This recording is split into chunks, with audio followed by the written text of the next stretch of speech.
नमस्कार दोस्तों। हमारा अगला टॉपिक है शंघाई सहयोग संगठन, जिसको एससीओ कहते हैं। चलिए देखते हैं इसमें कौन कौन सी बातें ऐसी हैं जहां से यूपीएससी प्रश्न पूछ सकती है। सबसे पहली बात यह है कि एससीओ एक स्थायी अंतर सरकारी अंतर्राष्ट्रीय संगठन है। एक राजनीतिक, आर्थिक और सुरक्षा संगठन है जिसका उद्देश्य संबंधित क्षेत्रों में शांति, सुरक्षा और स्थिरता बनाए रखना है। किसी भी संगठन के बारे में अंतर्राष्ट्रीय स्तर पर जो संगठन है ना, इस तरह की बातें ज़्यादातर मिल जाती हैं। तो यहाँ पे बस आप इस शब्द पे ध्यान देंगे, इस पे स्थायी अंतर सरकारी संगठन है। बाकी ये सब तो वैसे ही सामान्य तौर पे हर संगठन का मकसद होता है कि शांति हो, समृद्धि आए, अच्छा रिलेशन हो, ये सारी बातें होती हैं, ठीक। लेकिन क्वेश्चन जहाँ से मतलब फंस सकता है अगर नहीं पता है, वो ये है कि इसकी स्थापना कब हुई थी।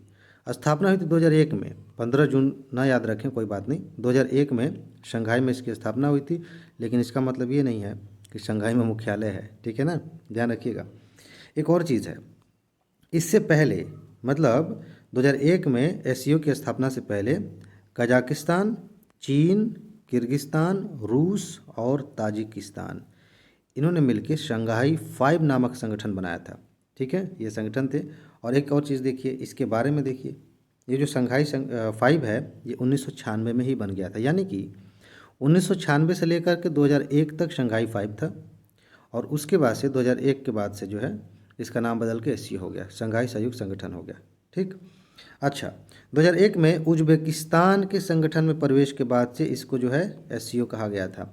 अब कई कितने प्रकार से क्वेश्चन, अगर जटिल प्रश्न बनाना चाहे यूपीएससी, तो दो तरह की चीज़ें हैं कि कौन कौन से सदस्य शंघाई 5 में थे और कौन सा देश जुड़ा था, ये एससीओ जो है शंघाई 5 से एससीओ बन गया, ठीक।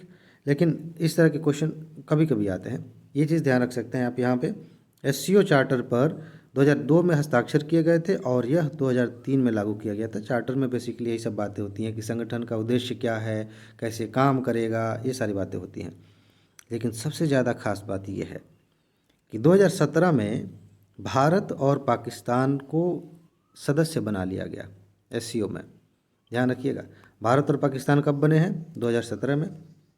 आगे बढ़ते हैं और कौन सी बातें जानने लायक हैं। एक क्वेश्चन यहाँ से बन सकता है, और ऐसे क्वेश्चन बने भी हैं।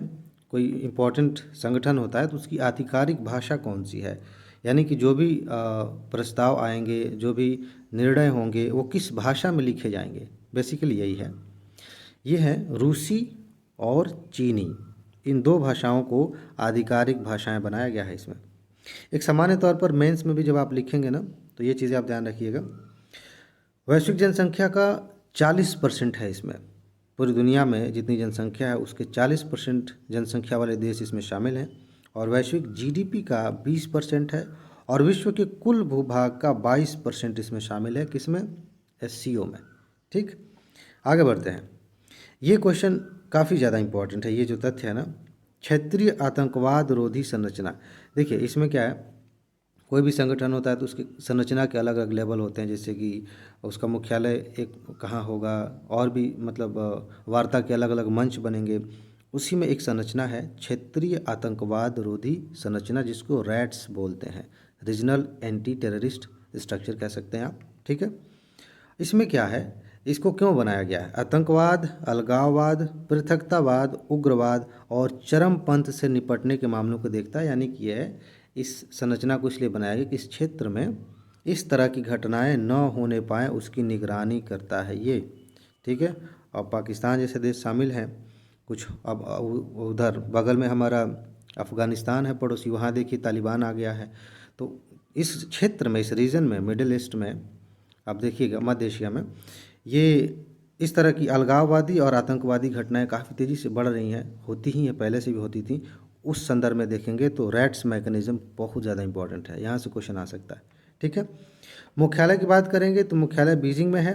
सेंटेंस वाले क्वेश्चन में पूछा जा सकता है कि इसका मुख्यालय शंघाई में है, और आपको लगेगा हाँ ठीक है, शंघाई सहयोग संगठन नाम है तो हो सकता है, लेकिन इसका मुख्यालय बीजिंग में है, ध्यान रखिएगा, ठीक है। मेरे ख्याल से इसमें इतना ही था, देख लें। हाँ बस इतना ही है, बाकी अगले टॉपिक में हम पढ़ेंगे यूएनएससी के बारे में, ठीक है। तब तक अपना ख्याल रखिए, खुश रहिए, मस्त रहिए, ठीक है जी। आगे मिलते हैं, नमस्कार।